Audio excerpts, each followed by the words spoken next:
continuidade ao nosso evento, temos agora a palestra Discurso e Psicanálise, compreendendo o bolsonarismo radical pela linguagem, ministrada pelo Dr. Sérgio Freire, da UFAM. E para operar a mediação da palestra, convidamos a mestra Patrícia Vaz Borges.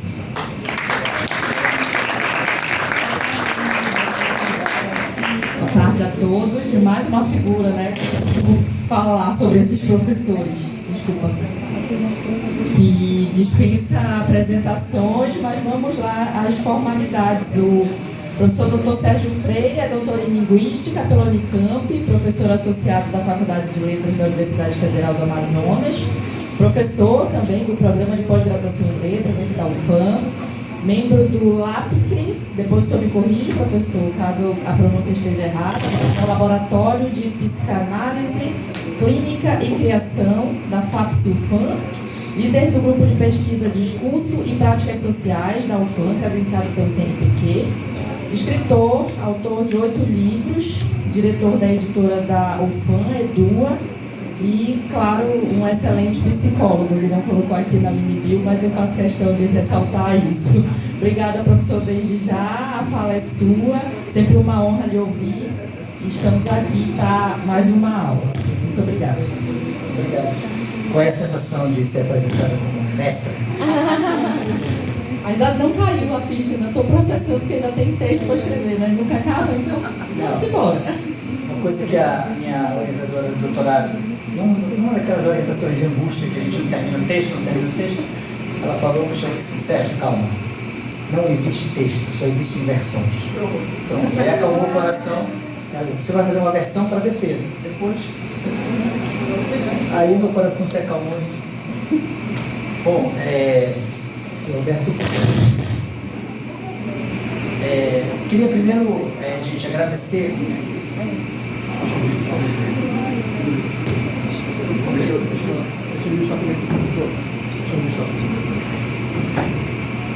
Esse aqui é melhor? É melhor então?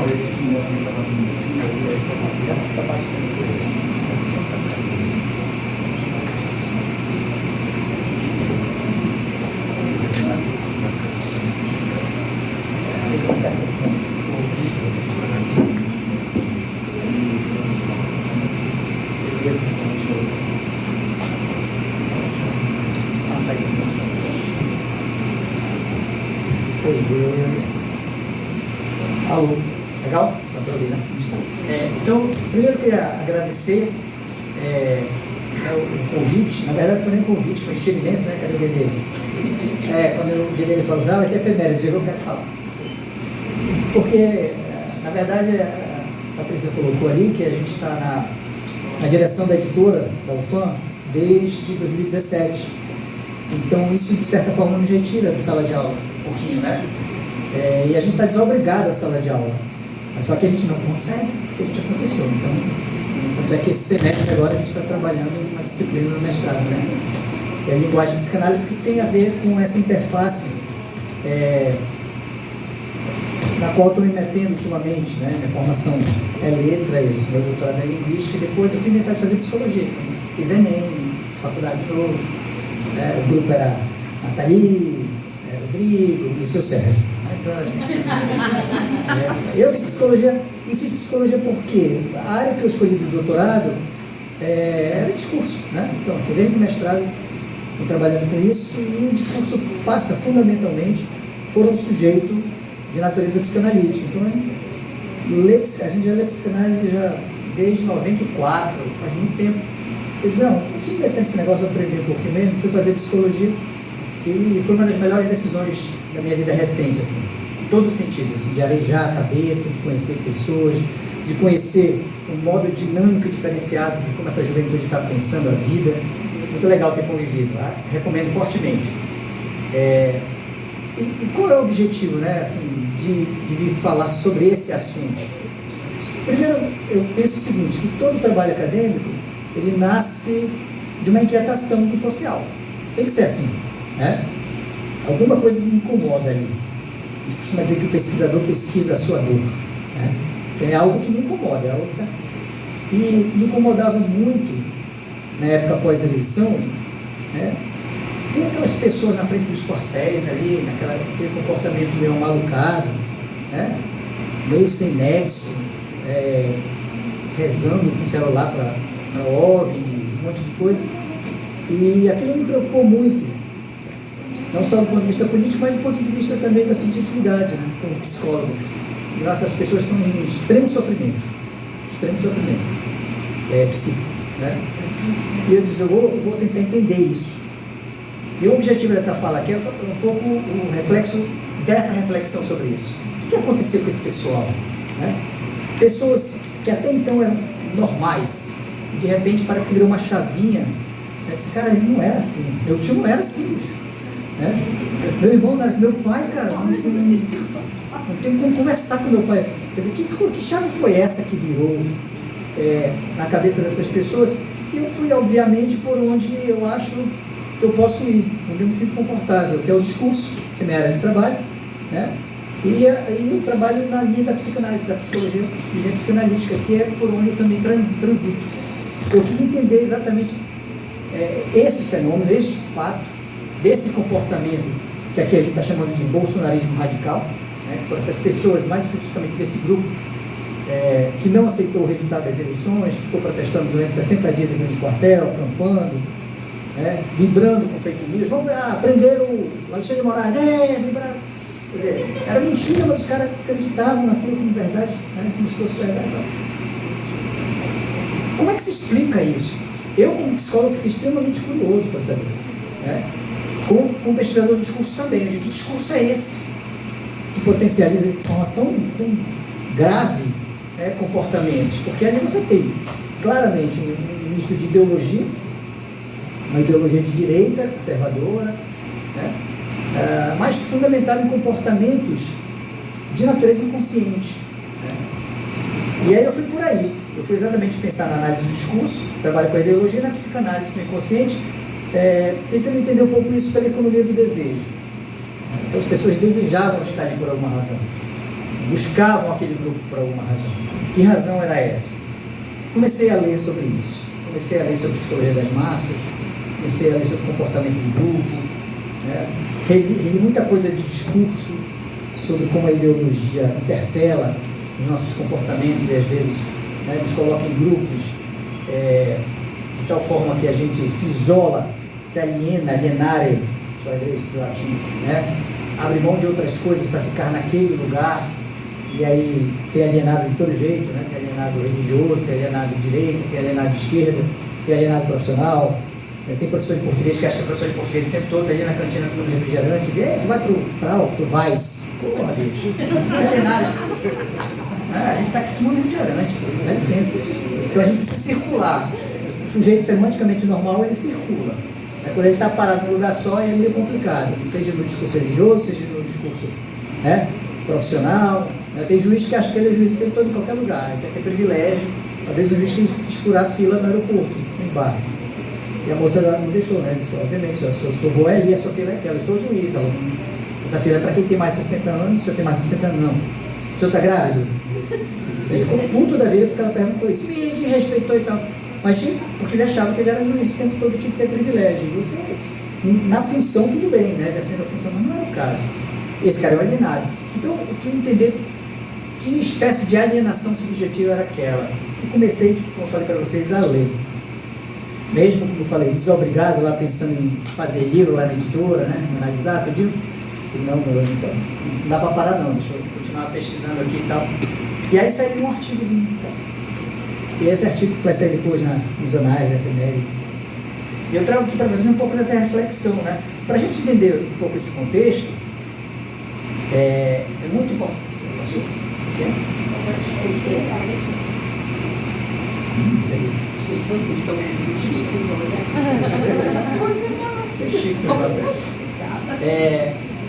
tem um conceito que eu acho muito legal do Bakhtin, né, que é o conceito de cronotopia, que ele vai usar para o romance. Vocês são da literatura, né? Tem lá o cronotópico do romance, aquele livro famoso dele e tal, que ele vai dizer o seguinte, olha, não tem como você analisar uma obra literária sem colocar no seu tempo e no seu espaço.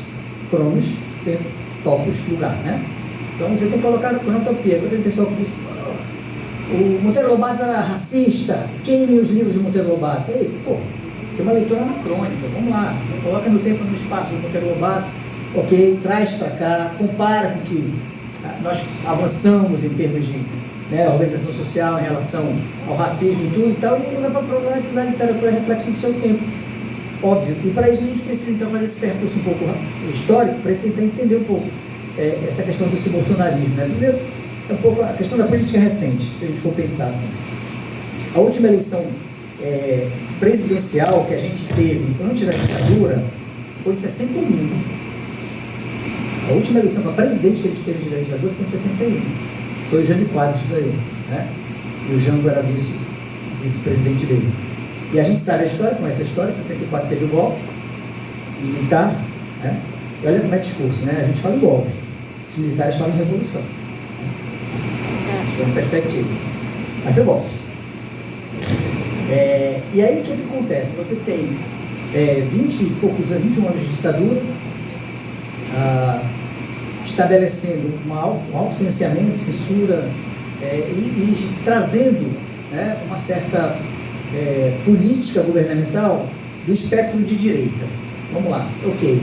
É meio raso a gente falar sobre direita e esquerda só assim, porque tem um espectro muito grande, mas vamos, a título didático, e até pelo tempo que a gente tem, vamos falar em direita e esquerda. Nós vivemos assim, 21 anos de ditadura conservadora, de direita, e aí a gente tinha, obviamente, esse grupo do governo que eram os militares e tinha a resistência da esquerda. Também conhecemos a história, dos guerrilheiros, das pessoas que lutaram aí, uma brava luta, muitos morreram, muitos, ninguém nunca soube o paradeiro, enfim, a história está aí, não vou falar sobre isso, mas eu estou trazendo isso para dizer o seguinte, se fomentou desde aí, uma luta ideológica, uma polarização ideológica. Olha lá, o pessoal usa muito tempo polarização, usaram muito ultimamente. É uma polarização ideológica, de esquerda e direita. A ditadura vai perdendo força e começa então a distinção, chamada distinção, vai começar a abertura. Em 79, ainda na ditadura, vem a lei do pluripartidarismo. Então só tinham dois partidos, que era a Arena, o partido do governo, e o MDB, que era a oposição, que não tinha espaço nenhum, era um negócio assim, só para dizer que tinha. Na prática política quase não existia. Mas em 79 criou o pluripartidarismo, então começa a aparecer outros partidos e tal. Mas na prática, o Brasil sempre viveu dividido nesses dois grupos, grupo de esquerda e grupo de direita. Isso foi assim. Depois a gente vai ter a tentativa do restabelecimento das eleições, com o movimento Direta Já. O povo se movimentou, foi para a rua, aquilo tudo. A Constituição dizia que não, que a eleição era indireta, tinha que mudar a Constituição. Veio uma emenda constitucional proposta pelo Dante de Oliveira, que era deputado federal, para que se mudasse a Constituição, colocando a eleição direta para o presidente. A emenda das diretas já não passou, e por não ter passado, teve eleição indireta. Mas aí, de novo, o governo, que era de direita, se articulou e lançou um candidato, que era o Paulo Maluf, e o espectro de esquerda, e aí de esquerda era um negócio bem grandão, desde o centro-esquerda até a esquerda mais radical, mas era o que cabia, eram esses dois grupos. E a esquerda se articulou para lançar Tancredo Neves como presidente. Tancredo ganha, Armônio, a gente também conhece a história, e deixou o Sarney como presidente para a gente. Mas essa eleição foi indireta.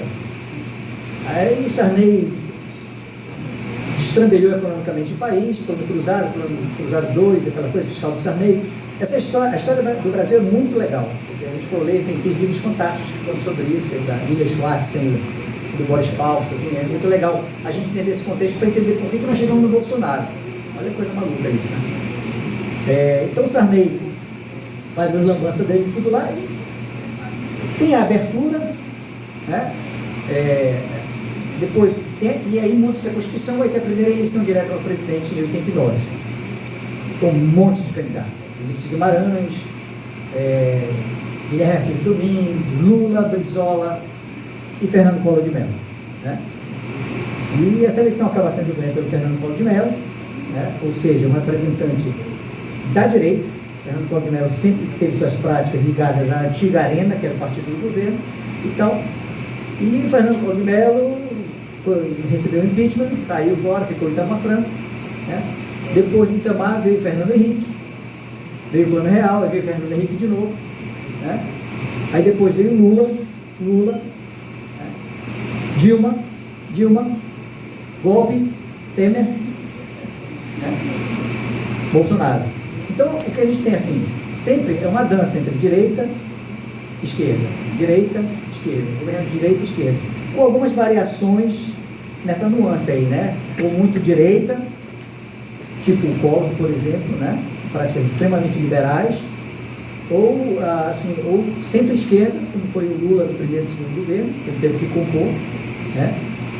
E agora também, está tendo que compor, a gente está vendo a dificuldade do Lula para governar com esse congresso infernal que nós temos aí, né, com Lira lá fazendo tudo.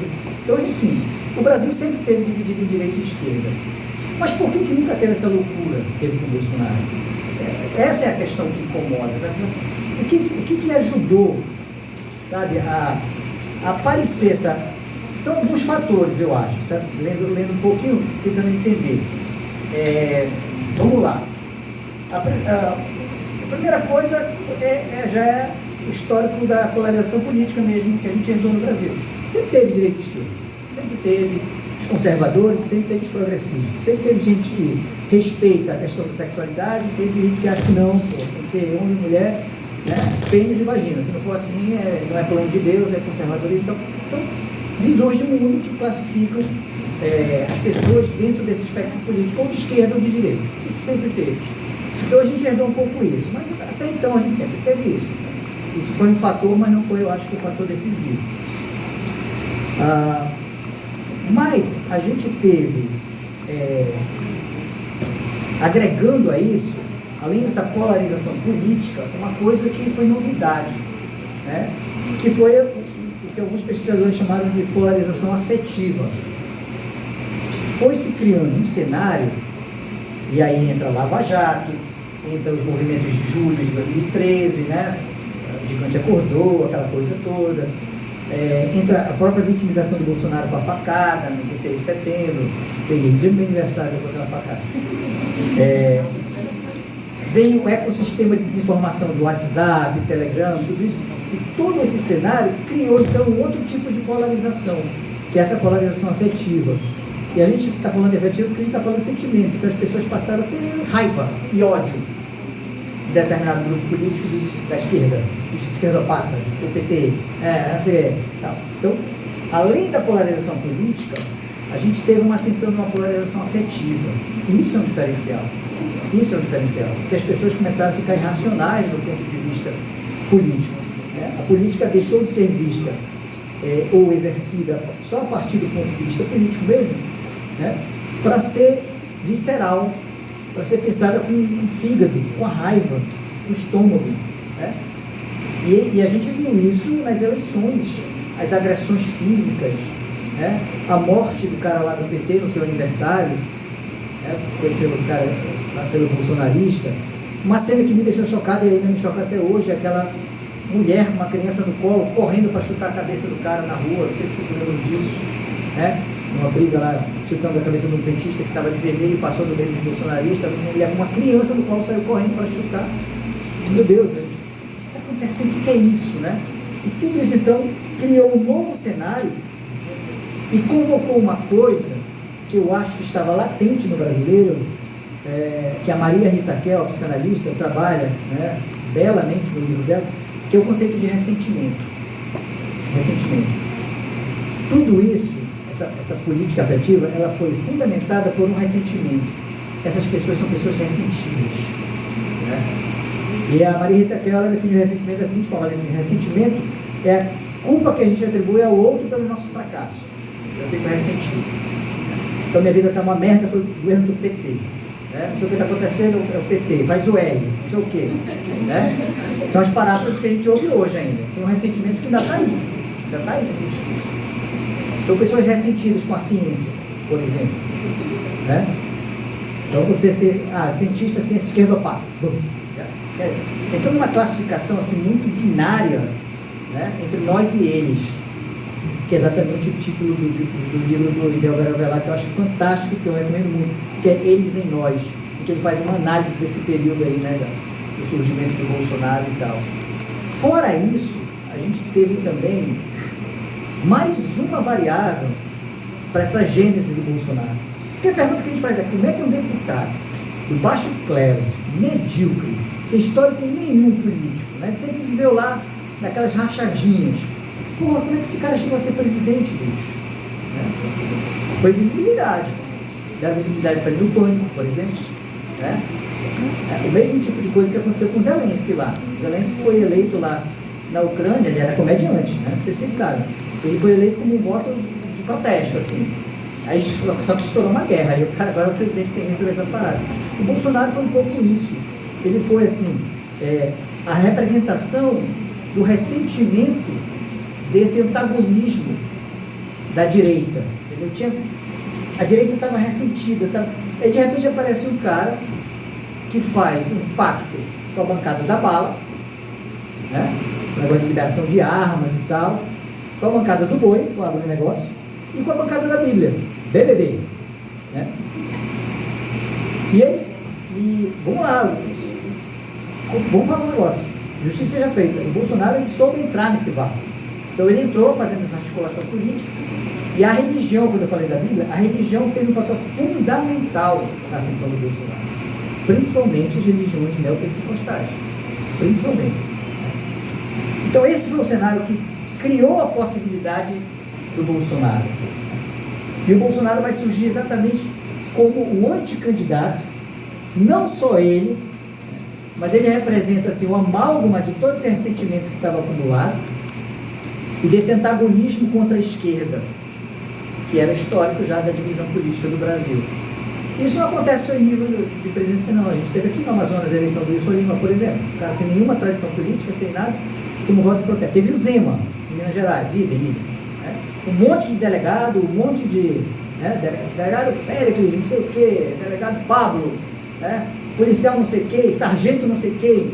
Quer dizer, você teve uma militarização muito grande, porque essas pessoas já representavam exatamente o antidiscurso daquilo que era o objeto do ressentimento político, que era a esquerda. E aí o Bolsonaro surge. Bom, aí o que vai acontecer? Só para não me perder aqui na minha sequência. Né? O Bolsonaro veio e nesse meio, aí acontece a pandemia. Aí você diz, o Bolsonaro, ele é burro, né? Ele é um cara burro, assim, cognitivamente limitado, a gente sabe disso. Né? É ladrão, pilantra, a gente está pensando nisso, mas assim, ele é burro. Nem sempre ladrão precisa ser inteligente. Aí você pensa assim, o cara teve uma chance, né, de ganhar a reeleição dele quando a pandemia chegou com as ações do governo. Ele podia ter feito ações rápidas, né, e que resolvessem muito daquele problema de biossegurança, daquela coisa absurda que estava surgindo, ninguém sabia o que era, a gente vivendo assim, aquela sabe, incerteza total. A pandemia nos roubou tudo, nos roubou espaço, nos roubou pessoas queridas, nos roubou tempo de vida, tempo de estudo, tempo de trabalho, nos colocou na hiperconvivência. Eu adoro minha mulher, adoro minhas duas filhas. Porra, foi um saco ficar 3 meses trancado com elas em casa. Porque a gente precisa circular, a gente precisa estar no trabalho, a gente precisa de amizade, a gente precisa, né, fazer as... Mas a pandemia nos roubou tudo isso. E a gente esperava que o governo agisse de certa forma também para minimizar aquela coisa horrível que foi a pandemia no seu auge. E Manaus foi um centro, assim, um epicentro do absurdo, de tudo que aconteceu aqui. Mas aí o que o Bolsonaro faz? Na pandemia, os governos, basicamente, no mundo todo, tiveram 3 tipos de comportamento. Um foi o comportamento que eu acho que foi exemplar, que a Nova Zelândia, por exemplo, a primeira-ministra da Nova Zelândia teve, ela chegou e disse: o que a ciência diz? Não, tem que isolar. É um vírus, tem que isolar.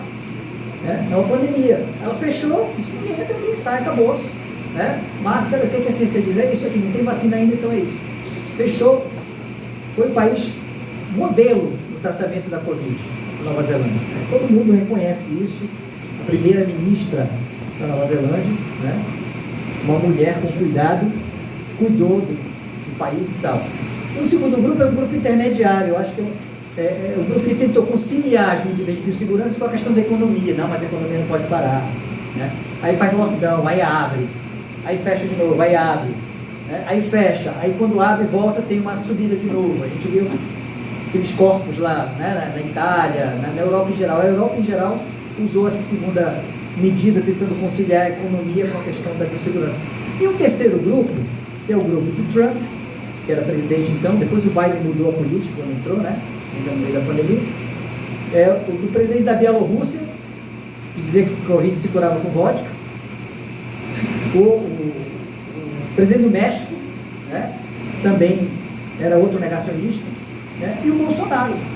Então, assim, esses 4 países foram países negacionistas, que negaram a existência da pandemia, protelaram ações de compra de vacina quando deveriam ter comprado vacina, e quantas pessoas não morreram por conta disso, por conta dessa, além de protelar de toda a denúncia de corrupção, de compra de superfaturado de vacina e tal.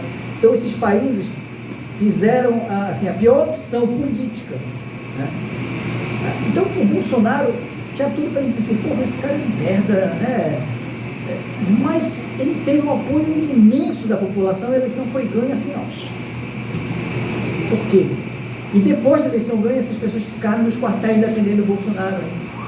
Hoje de manhã eu tirei uma foto aqui, estava parado no sinal que tinha um carro na minha frente, assim, eu apoio o Bolsonaro.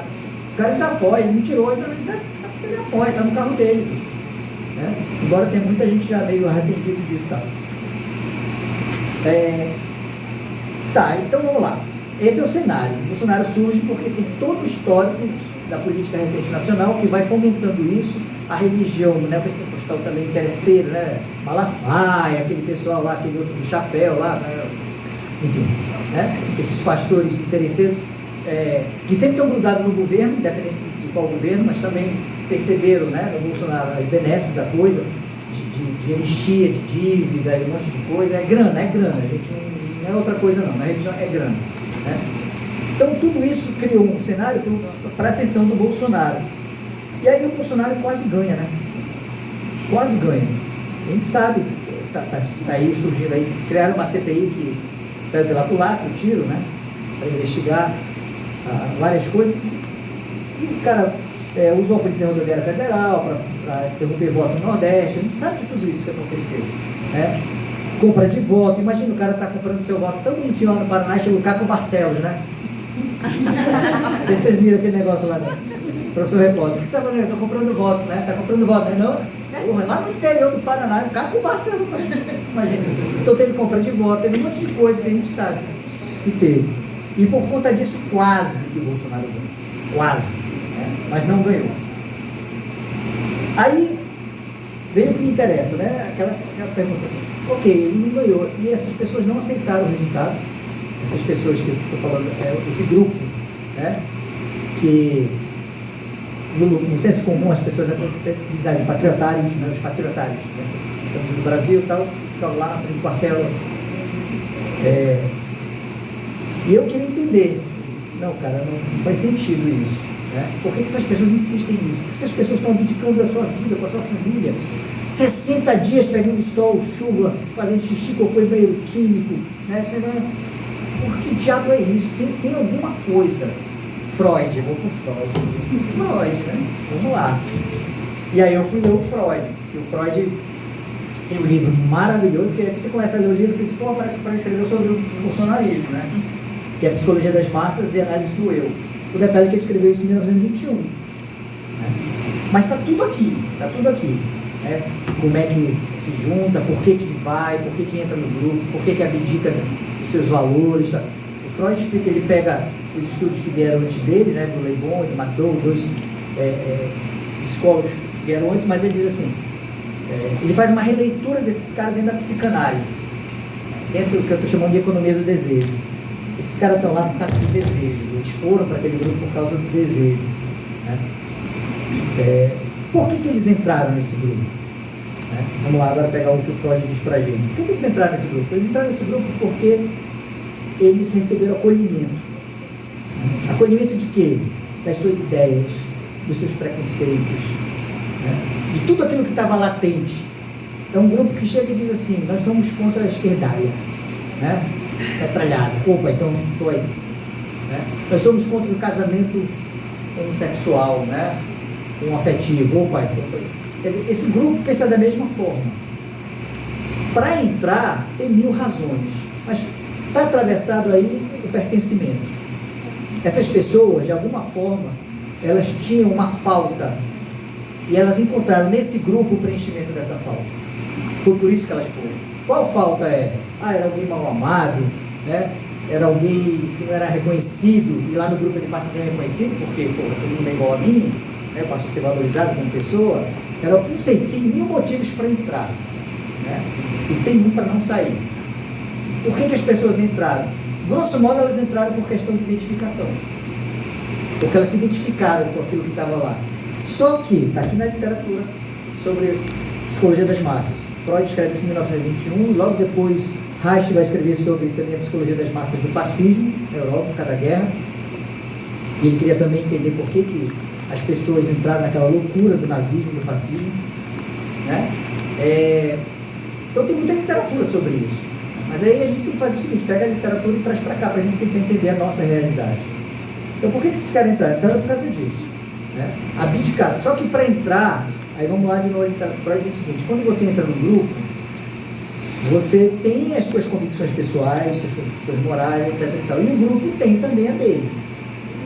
E para você ser aceito no grupo e entrar no grupo, você tem que aderir ao grupo. E aí você abre mão das suas. Né? Ou seja, as pessoas investiram muito fortemente nesse acolhimento, abrindo mão das suas concepções, das suas ideias, do seu jeito de ser. É por isso que essa sensação que a gente teve de que a pessoa mudou. Mas não era simples. Em 2021 era assim, ficou doido. Né? Essa sensação de loucura mesmo, né? De psicose e tal. Por quê? Porque para entrar no grupo você tinha que fazer a suspensão da sua identidade, das suas questões. Freud está no 1928 já diz isso aqui. Isso vale para qualquer grupo, isso é psicologia de grupo. A gente está falando de grupo político, mas vale para qualquer, vale para a religião também. Você entra no grupo religioso, você acaba tendo que abrir mão de algumas convicções para poder funcionar legal dentro daquela igreja, senão você vai para a margem, vira um marginal, vira um do mundo, enfim, né? Acaba excomungado. O comportamento do grupo, portanto, tinha que ser igual. Quem entrar no grupo, a gente aceita, te reconhece, te valoriza como pessoa, como sujeito. É lógico que a conversa não é essa, porque o processo é inconsciente. Mas é isso que acontece, né? A gente te aceita e te valoriza. Ah, legal. Não, legal não. Tem que abrir mão de um monte de coisa aí, tu tem que pensar como a gente pensa no grupo, tem que repetir as nossas verdades e tem que aceitar as nossas regras. Dentre as regras de pertencimento, de entrada no grupo, está o quê? Está a legitimação de canais de informação. Não é em qualquer canal de informação que você vai se informar, não. Então, não pode ver a Globo. Né? Só pode aceitar os canais dos grupos de WhatsApp. Né? Todo o resto da imprensa é golpista, está com eles, está contra nós. E assim você tem, então, um isolamento da informação divergente para ter um fortalecimento de uma informação única que interessava. As fake news que circulavam no Telegram, no WhatsApp, etc. E os caras acreditavam naquele canal e só naquele canal. E a gente vê os vídeos ainda hoje. Prenderam o Moraes, vibrando. Vai ter um golpe, prometeu, dia 26, dia 26, vibrando e tal. Por quê? Porque estava exatamente dentro de um processo. Aí entra o lance da loucura, né? Esses caras estão todos loucos, o que está acontecendo, né? E a gente vai de novo para Freud, para a psicanálise, para tentar explicar um pouco isso. Freud diz que a gente tem 3 estruturas. Ou a gente é neurótico, uma pessoa normal, nós somos neuróticos. Todo mundo é neurótico. Ou a gente é psicótico, que é o doido de rua, aquele cara que anda nu na rua, né?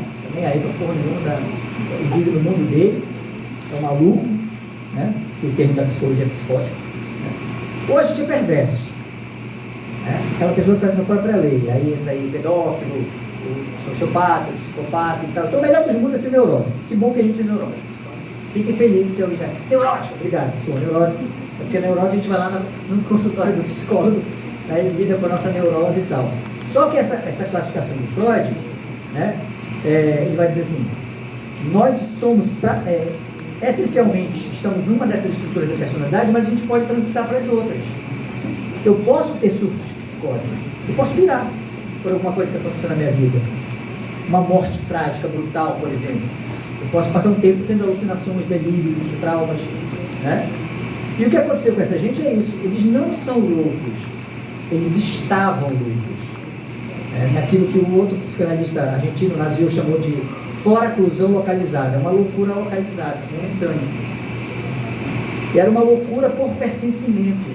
Aquelas pessoas investiram tudo que elas tinham naquele grupo. Tudo. Né? E aquele grupo tinha um lastro político institucional, porque o cara era presidente, que dava voz para eles. Tinha um grupo político no Congresso, Carla Zambelli, essa recolhamba toda lá, que também dava lastro. Né? Tinha a religião, né? Os pastores fomentando esse tipo de coisa nos cultos, dizendo, é isso mesmo, vamos lá, né? Vamos resistir e tal, não sei o que. Isso tudo dava, então, um alicerce para esse grupo continuar insistindo aqui, porque você imagina, você joga todas as suas fichas no vermelho 25 da roleta, não dá vermelho 25, cara, eu vou quebrar. Então essas pessoas não podiam aceitar que o resultado da eleição fosse diferente daquelas que eles esperavam pelo investimento afetivo que eles fizessem. Investimento subjetivo, imenso, tremendo. Pessoas largaram famílias, né? Largaram filhos reclamando, meu Deus, meu pai não me ouve. Agora, essas mesmas pessoas que foram lá no dia 8 de janeiro, fazer o que fizeram lá no Congresso, lá no STF e tal, produzindo prova contra si mesmo, filmando tudo, né? Acreditando de fato que o golpe prometido, que foi prometido de fato, e a gente está vendo aí, né, que havia um golpe sendo gestado, que aquele golpe viria. Só que os militares não bancaram o golpe, né? Então acabou frustrando. Aí o que acontece? Bolsonaro perde a eleição. Esses deputados, que antes eram a grande maioria, estão lá ainda no Congresso, não bem. Tem um monte de gente lá ainda, né? Mas perderam a força política, né, com a eleição do Lula, porque a gente sabe que o Congresso ele é venal nesse sentido, né? O governo quem é o governo tem? Então vamos lá, vamos negociar. E a outra perna era a religião também, os pastores já estão se levantando aos pouquinhos, porque sempre foi assim, a religião institucionalizada ela vai em direção ao governo de plantão também. Então esses caras perderam o alicerce. E aí, eu me lembro que eu participei de um podcast sobre isso, e na época eu disse assim, o cara me perguntou, disse, mas professor, o que vai acontecer com esses caras depois que acabar isso aí, né? Que eles perderem esse alicerce deles que o senhor está falando aí? Eles vão quebrar. A quebra é para dentro, processos depressivos, sabe? E para fora, com a violência, ela vai explodir. E a gente está vendo aí a violência explodindo para fora também. Esse lance de escolas, gente atirando de escola, isso é tudo rescaldo de tudo isso aí que está acontecendo, né? Essa violência que a gente nunca teve no Brasil. Isso era coisa dos Estados Unidos, o negócio de entrar, atirar na escola, né? Mass shooting. E agora a gente está tendo aqui, né?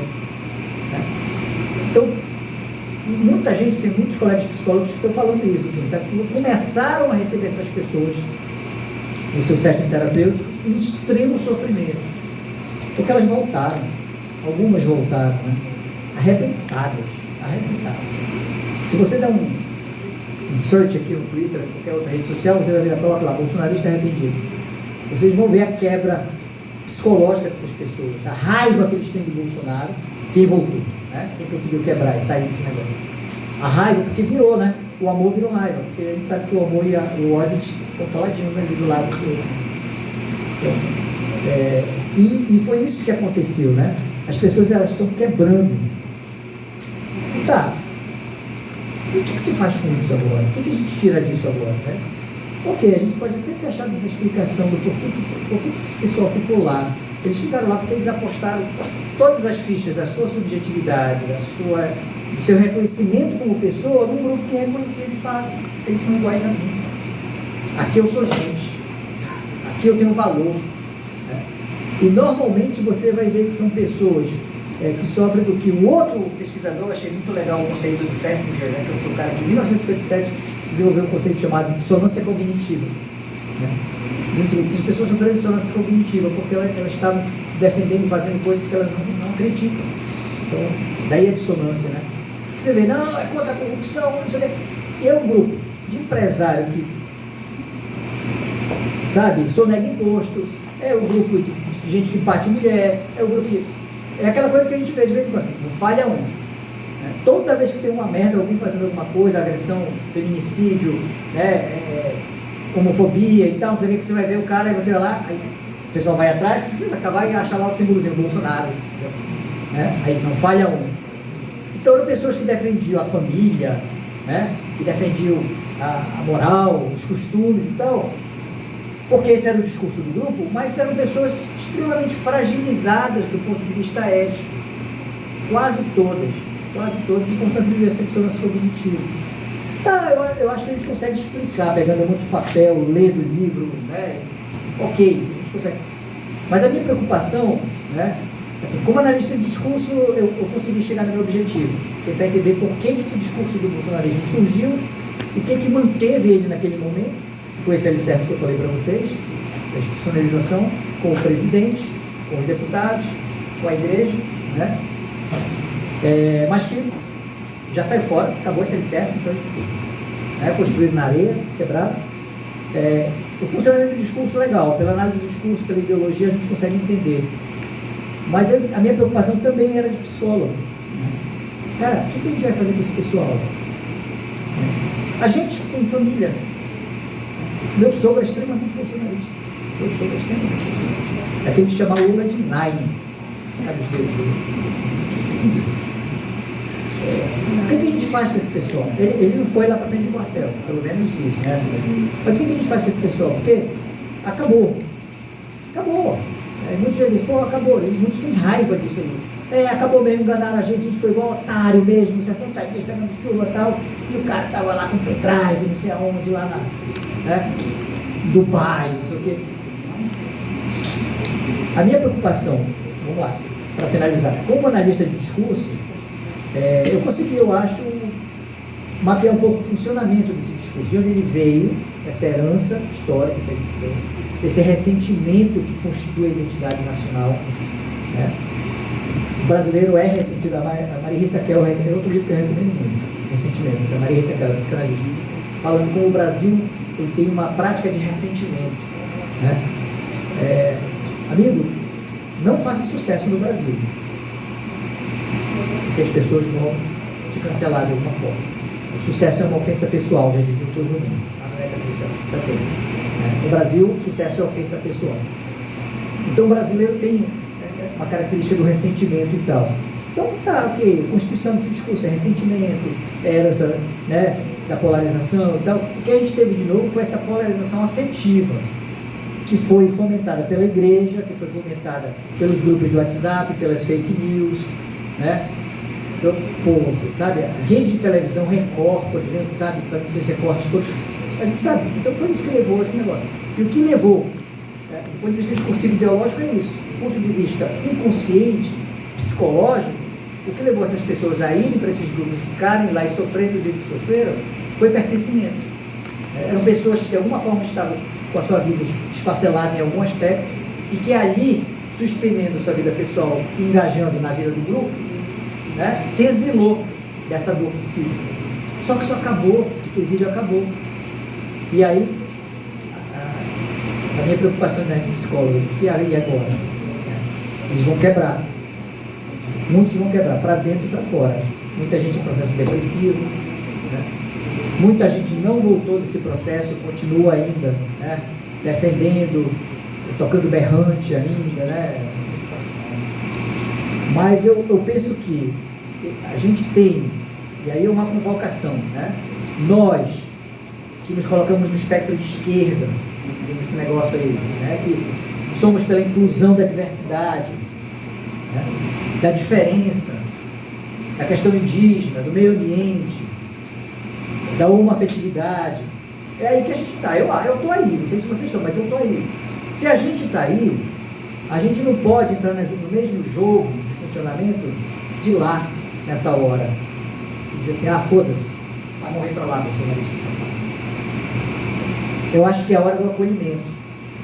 Porque tem gente que vai esticar a mão, um restinho de força que tem pedindo ajuda. E é a hora de a gente olhar para os nossos, entendeu? Para o nosso pai, para o nosso tio, né, maluquete, e dizer, vem, vamos lá. Porra, a gente quer um país melhor, a gente quer inclusão, a gente quer felicidade. Então eu não quero que você se exploda, eu quero que você volte essa loucura localizada, provisória que você viveu, esse delírio, que era um delírio mesmo. Eram delírios. As pessoas tiveram psicoses, delírios psicóticos, ou seja, elas enlouqueceram provisoriamente. Mas elas estão voltando. E muitas delas muito quebradas, muito quebradas. E a gente precisa dar acolhimento se a gente quiser ser coerente com a posição política que a gente sempre defendeu, de inclusão, sabe? De escuta, de recebimento. Ah, não quero nem conversa. Não quero, não tem nem. Ok. Também tem a questão individual, se respeita, né? Ninguém sabe o nível de ultrapassagem da relação, né? E algumas pessoas romperam mesmo. Acabou-se com isso, né? Nosso tempo também está rompendo, professor, infelizmente. Eu sabia que ia ser dolorido, porque aí o senhor começa a falar, a gente vai embora, né? Mas o tempo esgotou. Mas eu estou pousando o avião mesmo, só terminando com essa convocação, entendeu? Dizendo o seguinte, olha, eu acho que uma das funções da vida acadêmica, comecei dizendo isso, olha, a gente começa a pesquisar e se incomodar, como a gente escolhe nosso objeto de pesquisa com aquilo que causa dor na gente, incômodo, né? Eu até usei a frase, o pesquisador pesquisa a sua dor. Escolher esse assunto não é à toa. Ali já tem um tanto de subjetividade nessa escolha, né? E a gente tem que pensar antropofagicamente, como fizeram os modernistas, né? Engolir essa coisa e voltar para a sociedade de alguma forma isso. Toda pesquisa acadêmica tem que voltar para a sociedade. Não adianta ela ficar engavetada, terminei, defendida. Não, tem que fazer palestra sobre o seu trabalho, tem que publicar artigo, participar de simpósio, tem que voltar. A gente se alimenta do social e a gente tem que retornar para o social. E essa reflexão aqui, que eu fiz pensando nas duas áreas com qual eu tenho trabalhado, que é a análise do discurso e a psicanálise, né, essa interlocução, me traz essa reflexão do retorno. Qual é o nosso retorno para isso? Nosso retorno para isso é ser empático com essas pessoas. Por mais paradoxal que possa parecer, sabe? Por mais difícil que possa parecer, mas a gente tem um compromisso político de fazer esse país melhor, de acolher essas pessoas que passaram por um sofrimento psíquico imenso, né? Para que a gente não alimente mais esse discurso, porque o bolsonarismo ele vai morrer, né? Principalmente agora que o Bolsonaro vai ser caçado e tal, vai perder muito. Mas esse discurso de direita ressentido vai se reinventar de outras formas. E a gente precisa estar bem articulado politicamente nas nossas áreas de trabalho, na sala de aula, jornalistas fazendo o seu trabalho de jornalismo, todo mundo, cada um na divisão social do trabalho, a gente tem o compromisso social de fazer esse deslocamento para um mundo melhor, mais plural, mais acolhedor, né? E eu acho que essa é a grande lição dessa reflexão que eu estava pensando, sabe? Tipo assim, ok, entendi o discurso, fiz uma análise do discurso, okay, beleza? Mas, sim, e agora? O que a gente faz com isso? O que se devolve para a sociedade? Eu acho que a devolução é a convocação. A convocação para esse movimento de acolhimento dessas pessoas que estão extremamente quebradas e fragmentadas, né? Que terminam com Freud. Esse mesmo texto ele diz assim, quando ele fala da psicologia das massas e como as pessoas se alinham nas massas. Aí ele mesmo diz assim, tem solução para isso? Ele diz, tem o amor, o afeto. É só isso. Então, vou usar bolsonarista. Se você diz assim, olha, o teu médico está pedindo para você não fazer isso, aí ele fica mexido. Então, o amor, o afeto, né?